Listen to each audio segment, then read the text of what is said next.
যত কবরে আযাব দেখা গেল সব বেনামাজির লাশ, আর যত কবরের কাফন সহ তাজা পাওয়া গেল সব হলো নামাজি বান্দার লাশ।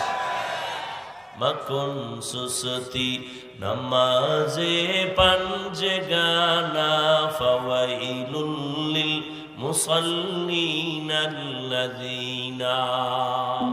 অনেক কষ্ট হইতেছে আমার কথা বলতে, পুরা মাথা ঘাড় ব্যথায় অস্থির, জোর করে বলতেছি, মনে হয় শুয়ে পড়লে ঘুমাইছে যাবে, পাগল হয়ে যেতেছে। মানুষও পাগল বানায় ফেলে, কি করা।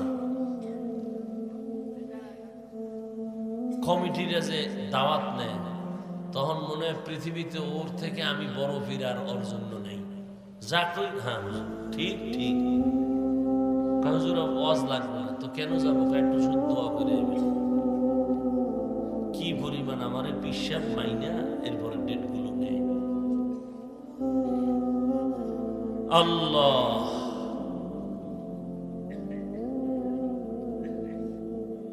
কি কথা বলতেছিলাম,